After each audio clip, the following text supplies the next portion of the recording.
بسم الله الرحمن الرحيم الحمد لله رب العالمين والصلاة والسلام على رسول الله وعلى آله وصحبه أجمعين رب اشرح لي صدري ويسر لي أمري واحلل عقدة من لساني يفقه قولي.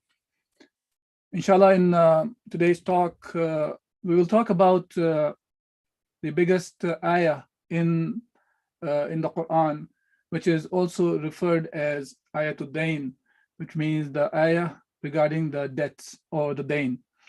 This is ayah number 282 in Surah Al-Baqarah.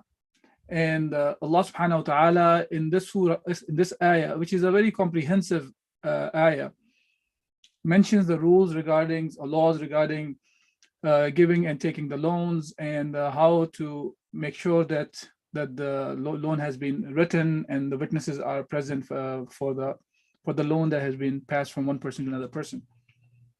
And it looks like it is a real document. It looks like a legal document the way the ayah is there, and it covers all aspects of it, and the way it is mentioned, it has to be that way, the way it is. You cannot move anything, any word from one place to another, because it may change the meaning or the way the legal issues are mentioned in this ayah.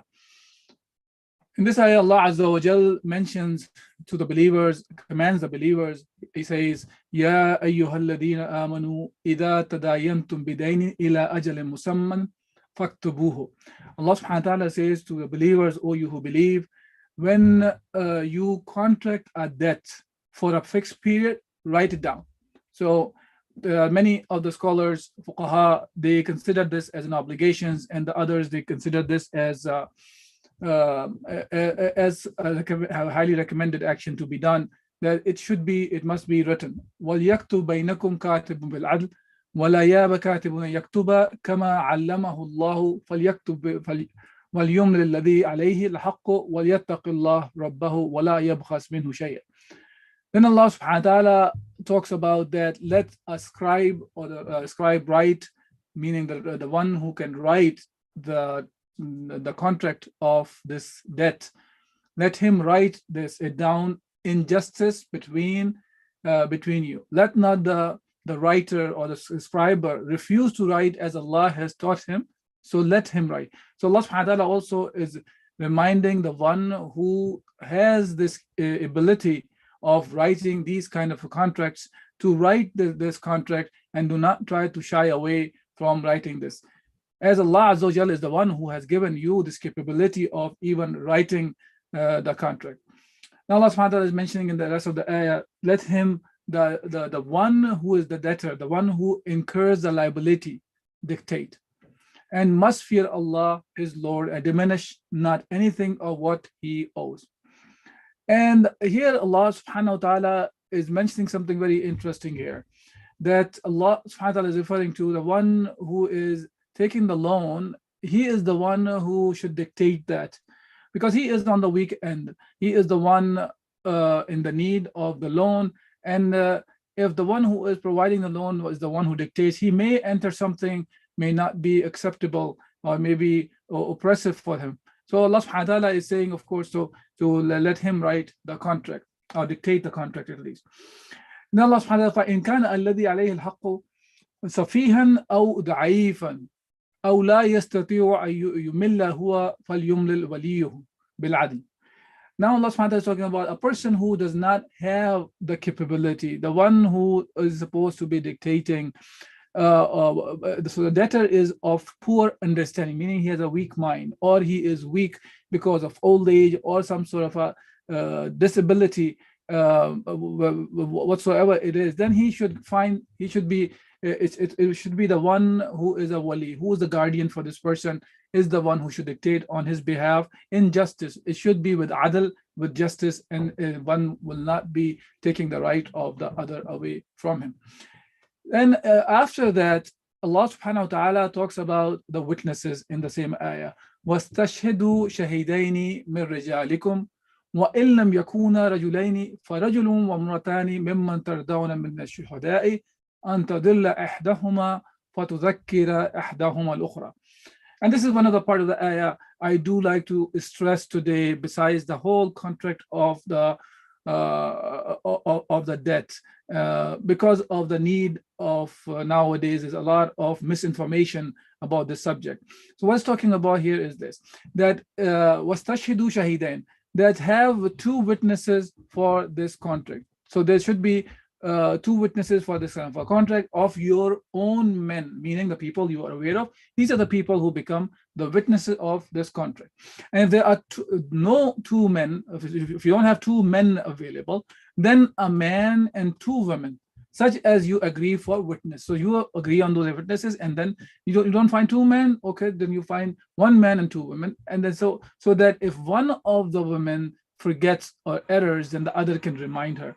Now, this is something that becomes a point of contention for many, in general, the ones who carry some sort of animosity towards Islam, or hatred, or in some cases it may be they are coming up and looking at the text of the Qur'an with sincerity, but with some predetermined ideas in the head, or some certain things that people have adopted from the environment or the culture around them, which is here when Allah subhanahu wa ta'ala says that either you have two men as witnesses, or if you don't find two men, then have one man and two women. So here the witness of two women become equal to the witness of one man in this specific contract that we are talking about the debt.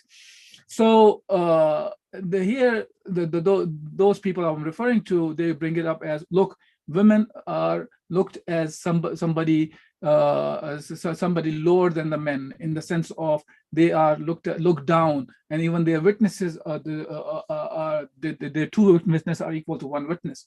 Now, the point, and under the context of that everybody should be equal, men and women should get equal rights, and all those things. Now, the thing to understand here is this whole idea of equality of men and women, or men and women. It's an idea which is a Western idea. Islam ruled for 13 centuries or so, and we don't find that this was ever an issue of thinking that Islam did not give the rights to the women, or we should have equal rights in Islam. In Islam, in general, the problems are looked at as a human problem, and it needs a solution.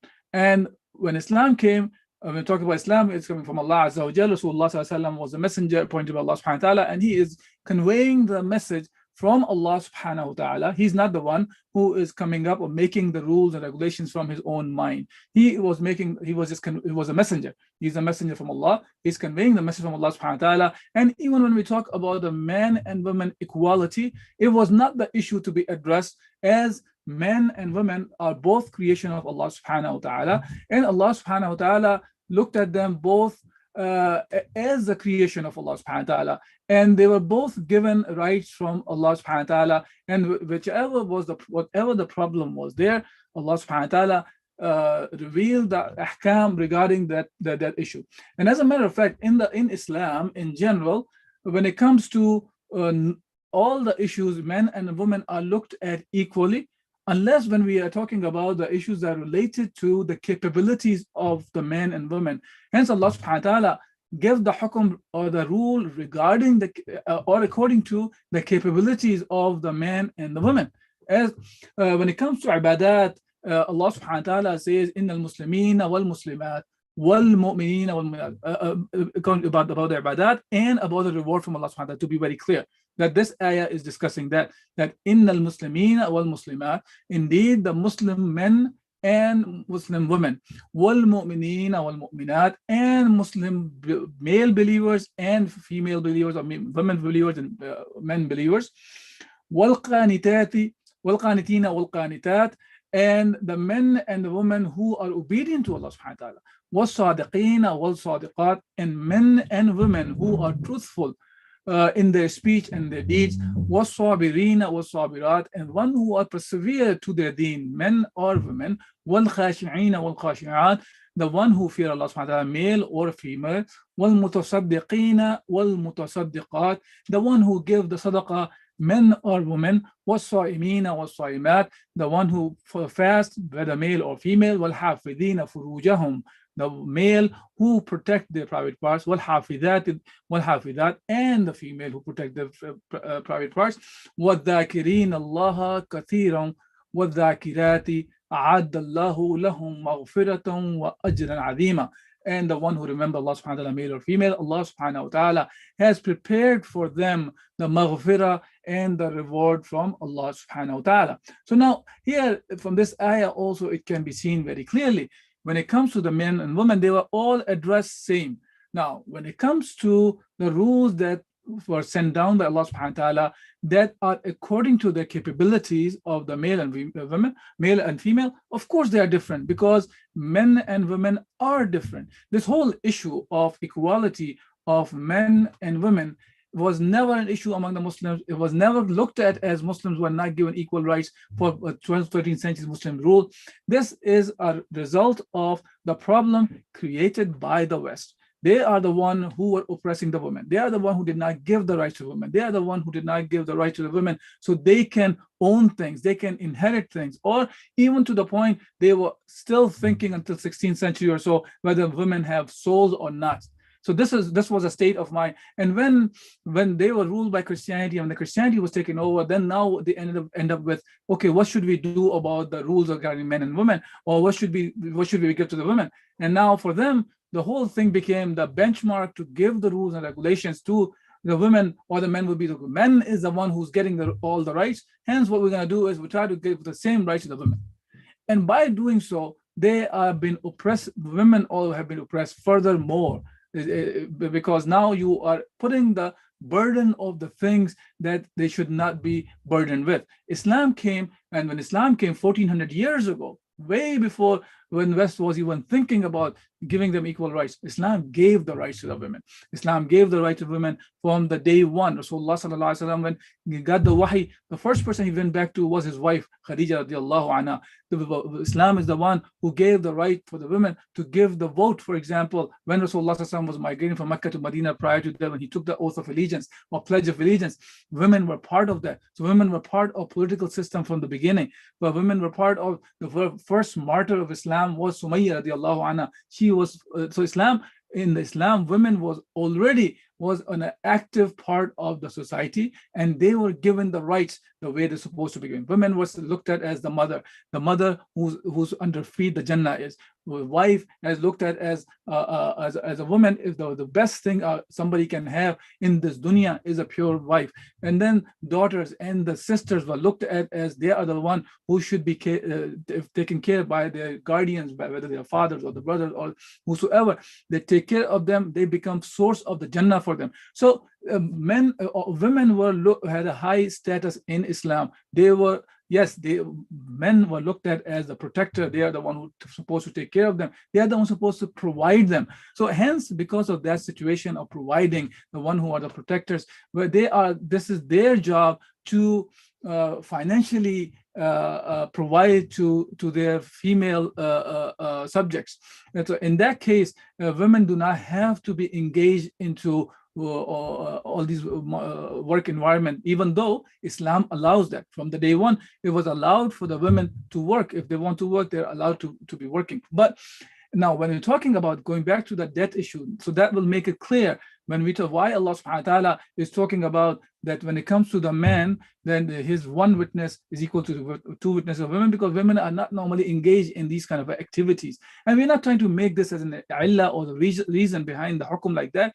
But the point here is Allah is the one who decides what is right and what is wrong, what right should be given to whom, and what other obligations things should be given to whom, but because it's coming from Allah subhanahu wa ta'ala. So these rules and regulations, when they come from Allah subhanahu wa ta'ala, they are the one who can only provide justice. And this is how Allah Azza wa Jal, this is why Allah subhanahu wa ta'ala is the only one should be the one deciding what are the rights for the people, because otherwise no matter who is the one who decides what is right and what is wrong for the people, he will end up with injustice, because human beings are incapable, because they do not have all the information about everything, because that's what is required to bring justice for the people, to make rules and regulations which are just for all the people.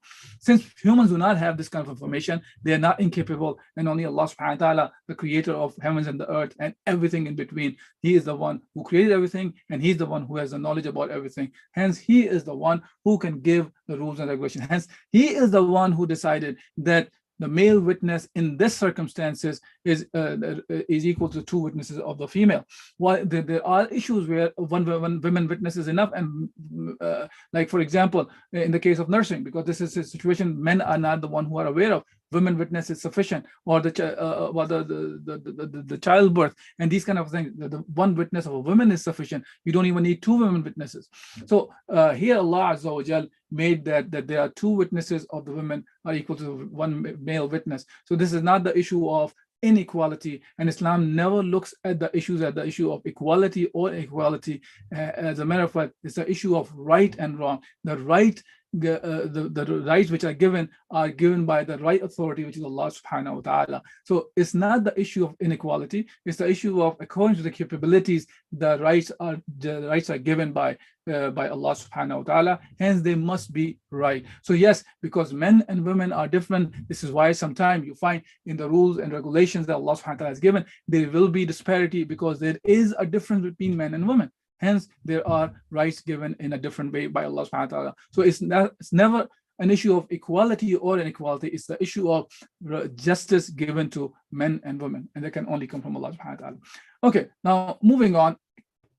Then after that, the rest of the ayah, Allah subhanahu wa ta'ala is after he talks about about the witnesses, that a man and 2 women such as you agree for witness, so that if one of them woman errs and the other remind her in Allah, and the witness should not refuse when they are called. This is an important aspect of it, that the witnesses, whenever they are asked, they should be present, they should come up, they should move forward. They should not be the one who think of they will be hurt. So you should not become weary to write your contract, whether it be small or big, for it is fixed term that is more just with Allah, more solid as evidence, and more convenient to prevent doubts among yourselves, save when it is present trade which you carry out on a spot among yourselves, then there is no sin on you. No sin on you if you do not write it down. But take witness whenever you make a commercial contract. Let neither scribe or writer nor witness suffer any harm, but if you do such harm, it would be wickedness in you. So be afraid of Allah. Allah teaches you, and Allah is the all-knower of each and everything. So, and then Allah subhanahu wa ta'ala at the end, he is reminding us that the witnesses, when they're called for, they should come forward, and the one who have to write, they should be writing, and they should be given a protection. So look, so there has to be a system of Islam in place, the Islamic State, that will provide the protection to these people also. So it should not be like this. If the one who is a witness or the one who wrote that contract, he is scared that he might be hurt by one of the 2 parties that are involved in this contract. Rather, they are giving protection to the point that they are not scared of coming up and be the witness. Unfortunately, because of not having Islamic State, not having the laws of Allah subhanahu wa ta'ala in place, these kind of small things that happen all the time, that people take loans from one another, it has become so complicated that a lot of time it has become difficult for the one who has given the loan to collect his loan back, or even that we're talking about in the right manner, without even any kind of a riba or usury involved in it. But because of the absence of Islam, even these small minor things become the point of contention, and people continue to suffer. And at the end, a lot of the people, instead of taking the loans in the halal manner from the halal sources from each other without any riba or usury involved, they end up at the mercy of the current system in capitalism, where they end up in taking loans from the banks, in which they involved into usury. And when we talk about usury and riba, this is one of the biggest sins in front of Allah subhanahu wa ta'ala, in which we talked about yesterday as well, that it's even the lowest level of the riba or the usury is equivalent to as if like a person commits zina with his own mother. So that this is that heinous of a sin. So may Allah subhanahu wa ta'ala protect us all from this, and may Allah subhanahu wa ta'ala give us the guidance and give us understanding of the deen, and so we can learn about the deen of Allah subhanahu wa ta'ala and implement our lives today and until the day of judgment.